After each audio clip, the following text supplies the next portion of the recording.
So what we have here is a door. We removed this from a customer's house, replaced it with a new pre-hung door. So what can you do with something like this? Well, first of all, it's not going to function as a real door anymore because the panels are damaged, there's rot along the bottom, there's starting to be rot along the edge of the window where the glass used to be. It's not going to function as a door anymore. If I had some call where I needed a prop that looked like an old door, this would be perfect, but I don't have any call for that. So it's just going to be in the way. So I at least need to break it down to get it into the garbage can.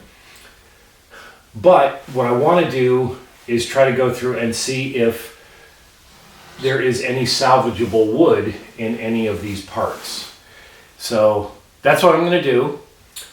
Just start trying to take it apart bit by bit and see what I've actually got as far as some decent, usable, probably 100-plus-year-old wood. If anybody watching this is ever working on an old piece like this, be careful because the paint is probably going to contain lead. I lucked out with this one. It was probably stained and just varnished for many, many years, and it must not have been painted until the late 70s or 80s because it has no lead. So I don't have to worry about that. But get one of the little test kits, whatever you need to do. If you don't have a test kit, assume that it's lead and follow proper safety precautions. But I am going to start tearing this apart and see what I've got.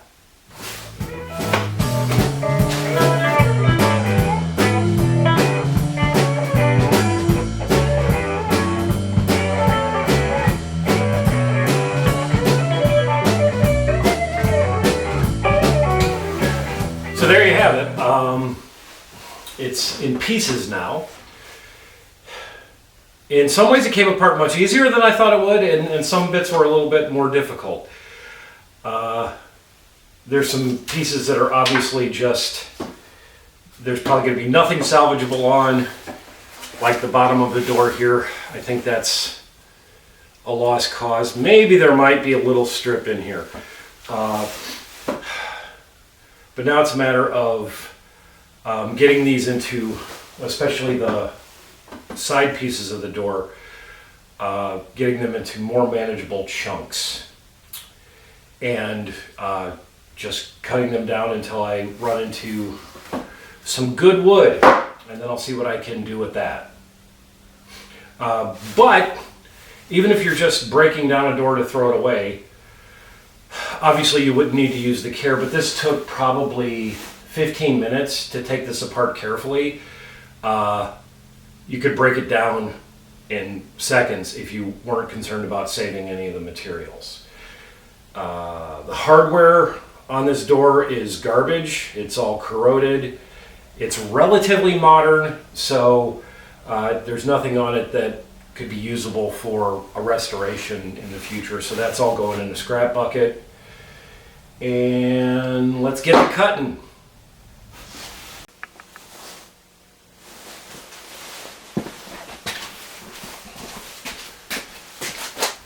Okay, the first thing I'm going to do is cut out the section of this rail that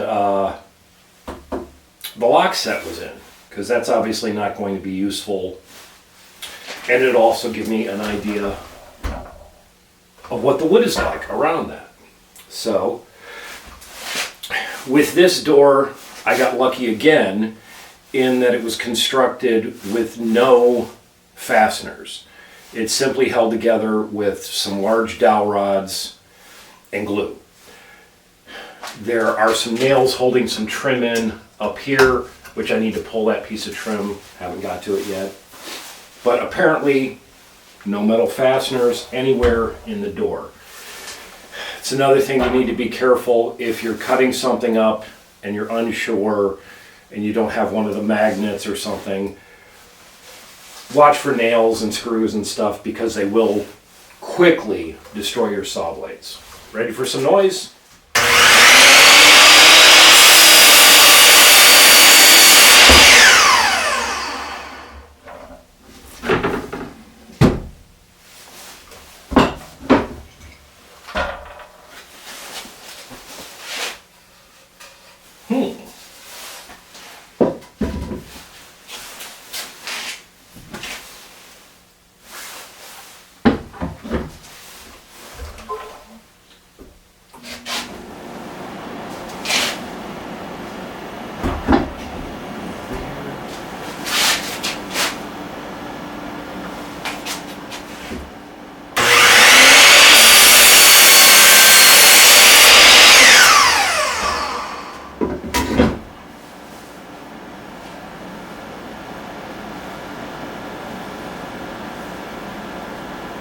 It really looks like there's some nice, extremely tight-grained pine here.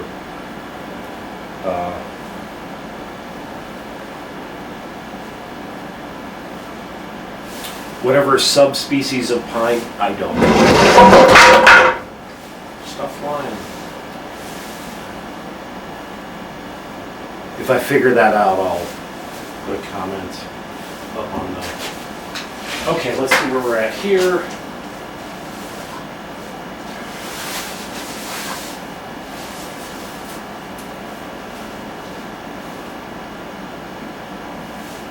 Just going to trim this edge. You can see where an animal has been chewing on it.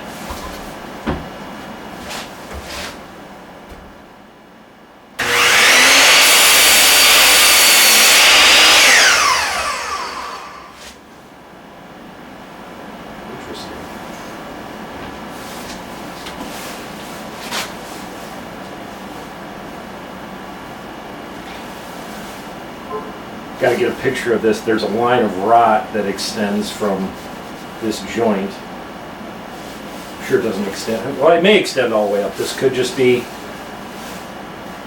hopeless. But hopefully it'll be not rot. It'll be some discoloration, which can look really cool if you play with it right. Okay, so here's some garbage. There's a section that's ready for the table saw.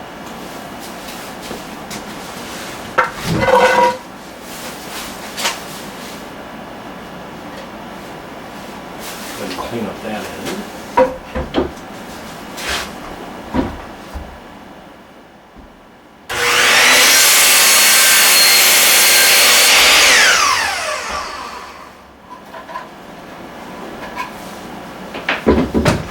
Ooh. This end looks nice and clean. Wow, that grain is tight.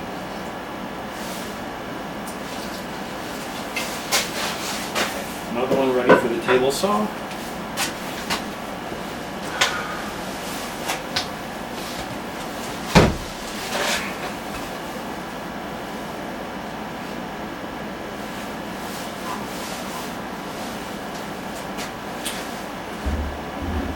Sure, you can see even from that far away the size of these dowel rods. That's what held the door together all these years. They do extend very far into this piece, so that might make it, it'll either make it tricky to make something out of this, or it'll just add character, hopefully, and I'll be able to leave the dowel rods in place and use them as part of what I'm going to make. So I think this end is the worst end. Yeah, this end has a lot of rot on it, so I'm just going to cut the end off until I run into something good.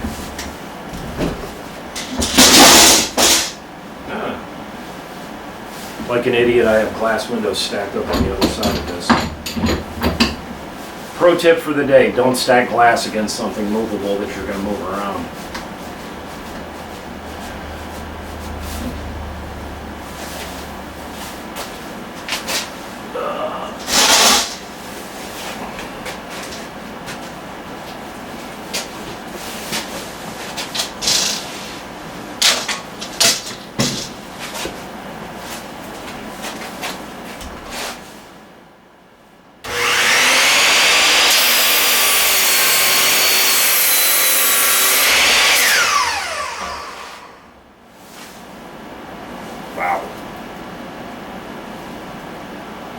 there's going to be some cool looking grain in this one.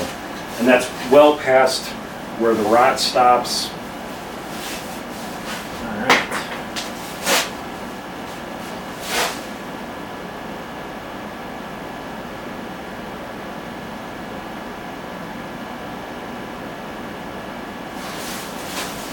I'm tempted to cut this, and I'm tempted to leave it in one piece.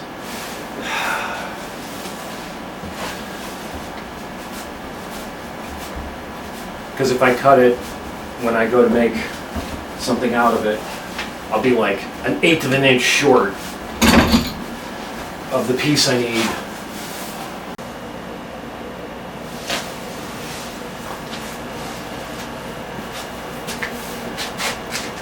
All right. This is the pile of lumber I'm left with.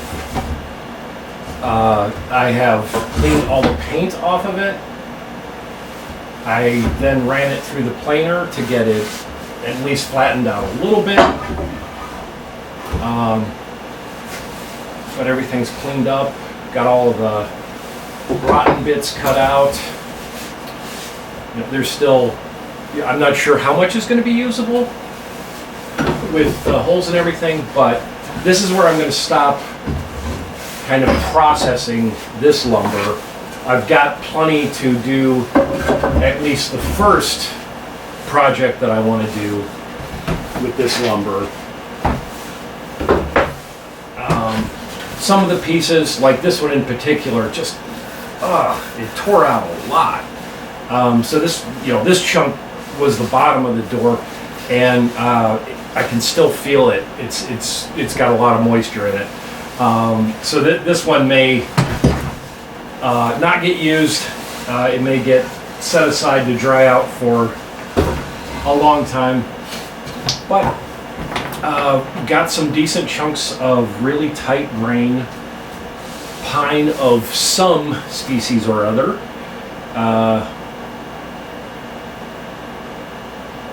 And now on to the next step, which will give a clue as to what my first project is going to be.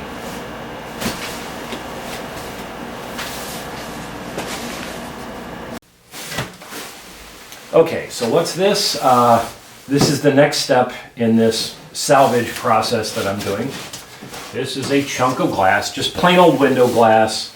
It's not wavy, it's not old, it's not anything special, but I'm still going to try to salvage it. This was the pane of glass that was in that door when we removed it. And first thing I did was take this piece of glass out of the door, then I wrapped it up in a moving pad, then loaded the rest of the door up. And so I'm going to clean this piece of glass, get all of the paint off of it, and just get it as clean as possible. And anybody who knows me would know that this kind of gives a hint as to what my first project with this salvage operation is going to be. I'm going to make a picture frame, and I'm going to use this glass as the glass for the frame, and I'm going to use that wood to make a frame around this. And then I'll cut a mat and all of that happy stuff. But now, since I can do this inside where it's warm and I don't have to keep going in and out and in and out, I am going to take my coat off and stay a while. So let's get started on cleaning up a chunk of dirty glass.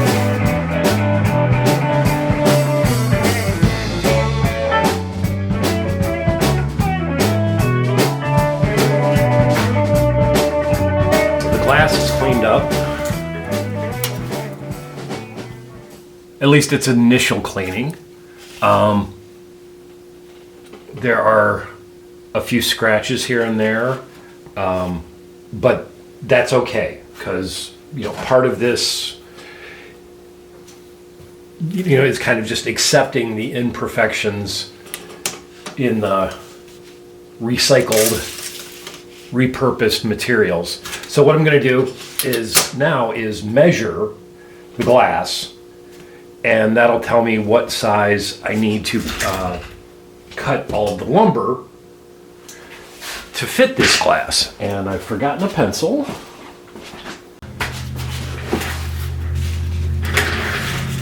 Okay, so 21 and 5/8. To make sure it's the same on both sides. 21 and 5/8.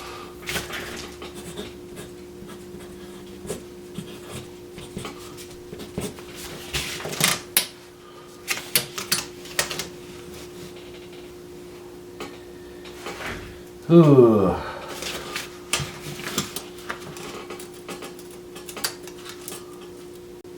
Sixteen and 13/16. Yeah, 16 and 13/16. 16 and 13/16. So I am just going to write down 16 and 7/8.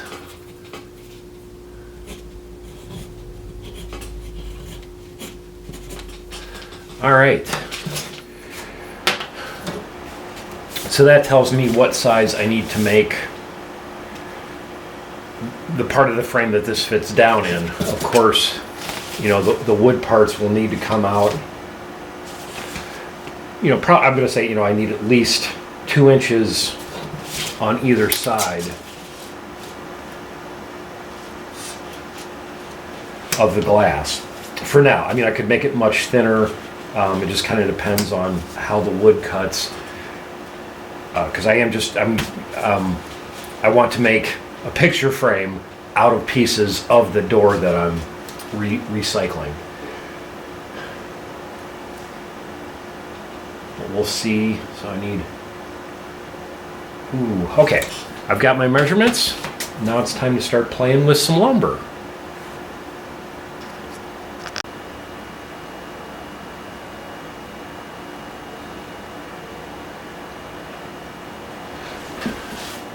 Okay, I've got my width figured out, which is basically just an inch less than the glass. And so that's my width, and I've got my 2 pieces cut. I think this is going to be the bottom of the frame. Got some dowel rods in there, some discoloration on the bottom. That ought to look kind of cool. There's the holes from where the hinge was screwed into it. But that'll be against the wall, so it won't be seen. Now I need to figure out what length I'm going to cut my side rails to. And so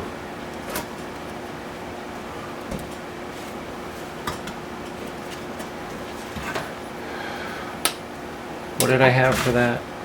21 and 5/8. So I'm probably going to cut them at 20 and 5/8.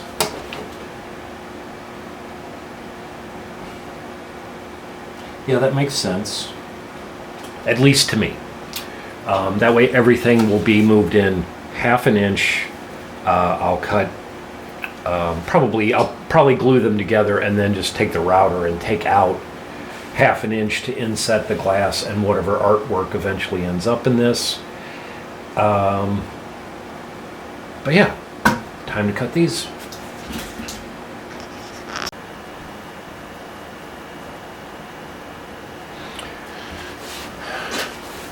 I walked over to the saw with the figure of 20 and 5/8 in my head, and I'm like, wait, that can't be right. My opening needs to be 20 and 5/8. So for these side rails, I need to add the width of these two, which is 4 inches.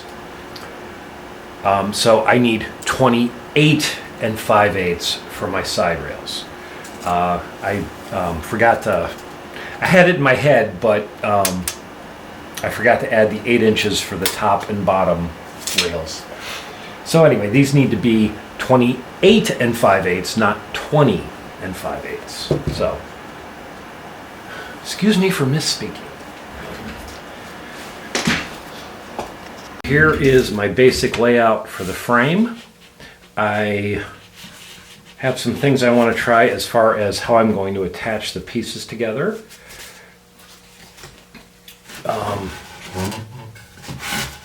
Like this is an old hole for the dowel rods that held the door together. And so I think what I'm going to do is try to duplicate that and run a couple of screws through, just to help hold things together while the glue is dry. So I'm going to play with my drill press for a little bit and see if I can get that to work. But that's the basic layout, and we'll see how it goes.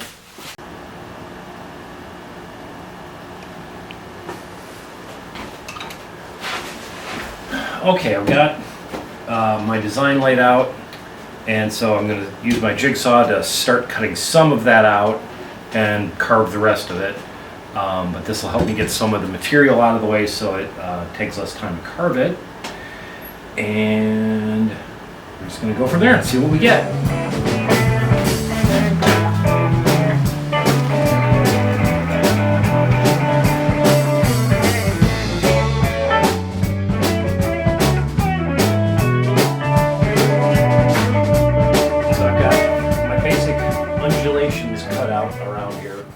And so now I'm going to break out some files and other carving tools and do some more shaping. And no matter how I try to film that, it's boring, so I'm not going to film it. All right, so next step, a bunch of carving.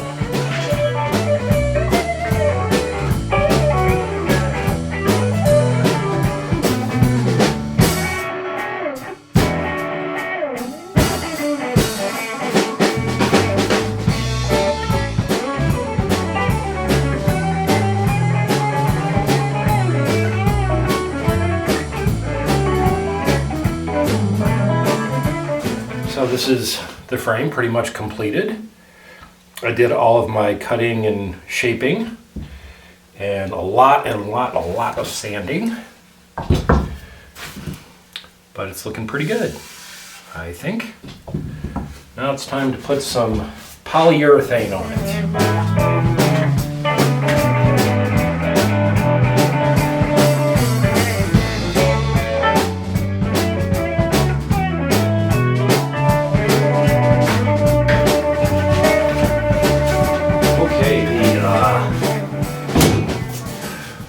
Old garage door converted into a picture frame is complete. The glass from the original door is in here. I cut a piece of mat board. Of course I didn't cut it because I have no idea what kind of artwork will eventually go in here. I used these little removable catches. This is just a piece of 3/8 plywood, which is a little bit thicker than I would normally use, but for this size frame it works, and it's what I had. And one of my goals with this was to not put any money into this project, to just use what I had. So it is complete. Lots of sanding, sanded it down, starting with 80 grit to finalize the shaping. 100 grit, 220, and then 400. Then got about 5 coats of this water-based polyurethane on it. Come here, honey. Come say hi.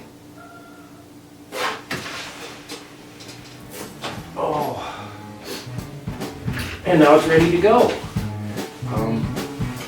Say hi, Anya.